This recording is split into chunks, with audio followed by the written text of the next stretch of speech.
Hello friends, मैं आज आपको एंगुलर में टू वे बाइंडिंग के बारे में बताने वाला हूँ। तो टू वे बाइंडिंग में हम लोग जो बेसिकली हमारे पास एक एंगुलर में प्रेजेंटेशन लेयर होती है जो कि यूजर्स को नजर आती है, और एक हमारे पास लॉजिक लेयर होती है जो कि हमारे पास कंपोनेंट्स कहलाते हैं। तो हम लोग टू वे बाइंडिंग के अंदर सबसे पहले प्रेजेंटेशन लेयर से डाटा को कंपोनेंट लेयर पे सेंड करेंगे, लॉजिक लेयर पे, और लॉजिक लेयर से दोबारा डाटा को हम लोग क्या करेंगे, एग्जैक्टली प्रेजेंटेशन लेयर पे लेकर आएंगे। इसी चीज को हम लोग बेसिकली टू वे बाइंडिंग कहते हैं।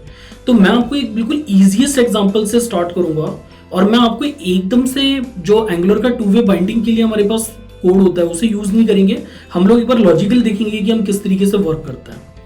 तो सबसे पहले ये मेरे पास एक एडिटर है, और यहां पर मैंने एक इनपुट बॉक्स जनरेट करा।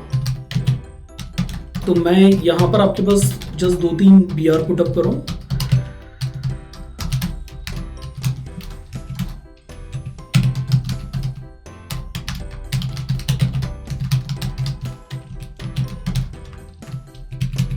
तो ये हमारे पास एक फ्रंट एंड पर अगर आप देखेंगे तो एक इनपुट बॉक्स बनकर हमारे पास रेडी हो गया है। यहां पर हम लोग एक इवेंट जनरेट करेंगे। इवेंट के लिए हम लोग बेसिकली राउंड ब्रैकेट्स लगाते हैं, और मान लीजिए मैंने यहाँ पर एक क्लिक का इवेंट जनरेट करा, ठीक है। इनकेस अगर आपको इवेंट बाइंडिंग या प्रॉपर्टी बाइंडिंग में कोई प्रॉब्लम है तो आप एग्जैक्टली मेरे प्रीवियस वीडियोस देख सकते हैं, जिसके अंदर मैंने प्रॉपरली आपको एक्सप्लेन कर रखा है कि प्रॉपर्टी बाइंडिंग और इवेंट बाइंडिंग किस तरीके से वर्क करता है। तो यहां पर हम लोग एक फंक्शन बना रहे हैं, शो वैल्यू, ठीक है। जैसे ही मैंने इसे पुटअप करा तो ऑटोमेटिकली हमारे पास एक इवेंट बाइंड होगा, और ये वाले जो फंक्शन है इसको हम लोग अपने लॉजिक लेयर या कंपोनेंट लेयर के अंदर भी जनरेट कर लेते हैं। तो यहां पर एग्जैक्टली मैंने शो वैल्यू पुटअप करा, ठीक है।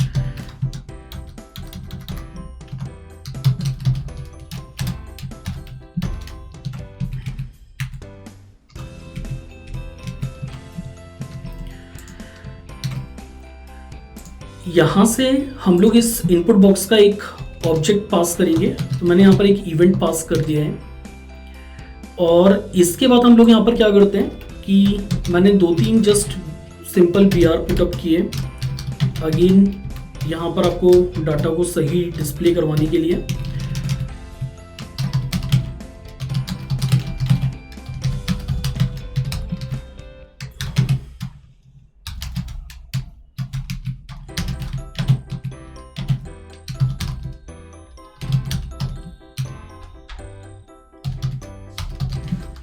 तो ये मैंने यहाँ पर एक बेसिकली आपके पास वेरिएबल जनरेट कर लिया है, शो वैल्यू इनपुट। अब मैं अपने पास लॉजिक लेयर में जा रहा हूँ, और लॉजिक लेयर में मैंने एग्जैक्टली एक वेरिएबल बनाया यहाँ पर। मान लीजिए सपोज करिए मैंने एक थोड़ी देर के लिए एक डमी वेरिएबल बनाया बेसिकली हेलो नाम से, ठीक है। तो अब आप देखेंगे यहाँ पर जो ये हेलो मैंने यहाँ पर लिखा है ये एग्जैक्टली आपके पास इस जगह पर शो होना स्टार्ट होगा, ठीक है।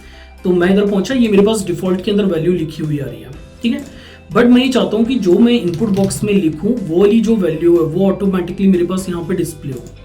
तो मैं यहाँ पर क्या करूंगा, एग्जैक्टली जो हमारे पास हेलो वैल्यू है इसे जस्ट मैंने यहाँ से हटा दिया, सेव करा मैंने, और मैंने जैसे ही इसको रिफ्रेश किया तो आप देखेंगे अगेन यहाँ पर कोई वैल्यू हमारे पास अवेलेबल नहीं है। अब मैं यहाँ पर करूंगा आपके पास this dot show value input equal to हमारे पास जो फ्रंट में हमारे पास ये इवेंट आया है, event dot target dot value, ठीक। ये मैंने सेव करा। तो ये एग्जैक्टली जैसे हम लोग यहाँ पे पुटअप करते हैं, सेव करेंगे, तो अब आपके पास यहाँ पर मैं पहुंचा, मैंने कुछ जस्ट लिखा और मैं दोबारा क्लिक करूंगा तो ये एग्जैक्टली मेरे को यहाँ पर वैल्यू दिखना स्टार्ट हो गई है। तो एक्चुअली हो क्या रहा है, अभी हम लोगों ने यहाँ पर एक क्लिक इवेंट पे पुटअप करा है। तो क्लिक इवेंट पे क्या हो रहा है कि जब भी मैं क्लिक करता हूँ इस वाले बॉक्स पर तो ये एग्जैक्टली ऑटोमेटिकली वहाँ ट्रिगर होता है एंड ये वैल्यू को चेंज करता है। बट ये जो प्रोग्रामिंग में ये जो बाइंडिंग हो रही है ये एग्जैक्टली बड़ी कॉम्प्लेक्स बाइंडिंग हो रही है। तो हम लोग चाहते हैं कि हम एग्जैक्टली एंगुलर की बाइंडिंग करें रादर देन कि हम अपनी मैनुअल बाइंडिंग करें। तो मैंने यहाँ पे ये सारी चीज़ें हटा दी अपने पास लॉजिक लेयर से, ठीक। अगेन आपके पास बिल्कुल नीट एंड क्लीन हो गया यहाँ पर, और मैं यहाँ पर आपके पास अब एक मतलब जब भी हमें टू वे बाइंडिंग करना होता है तो हम लोग बेसिकली स्क्वायर ब्रैकेट लगाते हैं और उसके अंदर हम लोग बेसिकली राउंड ब्रैकेट लगाते हैं। हमारे पास यहाँ पर एक प्री डिफाइंड है एनजी मॉडल, ठीक है, और इस एनजी मॉडल के अंदर मैं एग्जैक्टली ये वाले वेरिएबल को पुटअप कर दूंगा। एक्चुअली अब मैं क्या कर रहा हूँ एग्जैक्टली, मेरे पास यहाँ पे लॉजिक लेयर में अगर आप देखेंगे तो कोई भी ना वेरिएबल है ना फंक्शन है। मैंने जस्ट यहाँ पर क्या करा है कि ये जो वैल्यू है मतलब वेरिएबल है वो जस्ट मैंने यहाँ पे दे दिया है। तो ये जो वैल्यू है सबसे पहले आपके पास कहाँ पर ट्रेवल करेगी, ये आपके पास कंपोनेंट में जाती है और कंपोनेंट से लौट के दोबारा आपके पास यहाँ पर आती है। तो ये टू वे बाइंडिंग बेसिकली हमारे पास एक एग्जांपल है, ठीक है। मैंने सेव करा और मैंने यहाँ पर अपने फ्रंट एंड पर पहुंचा। जैसे ही मैं यहाँ पर फ्रंट एंड पर पहुंचूंगा तो आप यहाँ पर देखेंगे एग्जैक्टली मेरे पास कंसोल में बहुत सारे एरर्स आ रहे हैं, ठीक है। तो एरर है can't bind to NG model, ठीक है, since it's an known property of input, है ना। इस तरीके से हमारे पास प्रॉब्लम आ रही है। तो अब एक्चुअली क्या है, जो ये हमने एनजी मॉडल पुटअप करा है, तो ये एनजी मॉडल को हमें बेसिकली सबसे पहले डिफाइन करना पड़ेगा। अगर हम डिफाइन नहीं करेंगे एग्जैक्टली इसकी बेस लाइब्रेरी तो हमारे सिस्टम को ये नहीं पता चलेगा कि रियल में एनजी मॉडल है क्या।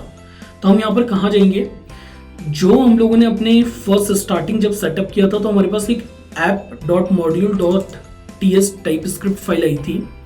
यहाँ पर हमारे पास एक इम्पोर्ट्स है। इम्पोर्ट्स में हम लोग अगर हम फॉर्म्स यूज करते हैं तो हम लोग बोलते हैं फॉर्म्स मॉड्यूल, ठीक है। इस तरीके से हमें यहाँ पर इसको इनहेरिट करना पड़ेगा।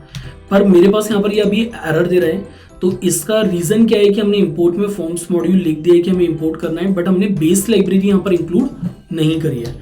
तो मैं यहाँ पे जाऊँगा बेसिकली इंपोर्ट्स, ठीक है, और मुझे क्या यहाँ पर करना है, फॉर्म मॉड्यूल्स करना है फ्रॉम हमारे पास Angular/forms। तो इस तरीके से हमारे पास यहाँ पर एक लाइब्रेरी अवेलेबल है, ठीक है। मैंने इसे सेव करा। जैसे ही मैंने सेव करा आपके पास तो हमारे पास यहाँ कंपाइलेशन चल रहा है और ये हमारे पास कंपाइल बिल्कुल सक्सेसफुली हो गया है। मैं फ्रंट एंड पर आया, मेरे पास अब राइट नाउ कंसोल में कोई भी एरर नहीं है और मैंने यहाँ पर आपके पास चीज़ें लिखना स्टार्ट करी, ठीक है। जैसे जैसे चीज़ें मैं लिखता जा रहा हूँ आप देखेंगे ऑटोमेटिकली हमारे पास यहाँ पे फ्रंट एंड पे विजिबल होता जा रहा है। तो ये हमारे पास टू वे बाइंडिंग का एग्जाम्पल है। एक चीज़ का मेक श्योर रखिएगा कि ये इंपोर्ट आपके पास फॉर्म मॉड्यूल और यहाँ पर इंपोर्ट में हमें इसे ऐड करना कंपलसरी है। इनकेस अगर आपने इसे ऐड नहीं करा तो आपका टू वे बाइंडिंग काम नहीं करेगा। और यहाँ पर हम लोगों ने सारी चीज़ें हटा दी हैं। एग्जैक्टली हमारे पास एक एनजी मॉडल है जो कि हमारे पास स्क्वायर ब्रैकेट मतलब प्रॉपर्टी बाइंड के लिए यूज़ हो रहा है और ये इवेंट बाइंडिंग के लिए यूज़ हो रहा है। तो इसलिए हम लोग इसे बेसिकली टू वे बाइंडिंग कहते हैं। इनकेस अगर आपको कोई भी डाउट है तो आप जस्ट मुझे कमेंट बॉक्स में पूछ सकते हैं, तो मैं आपको उसके लिए डेफिनेटली रिप्लाई बैक करूँगा।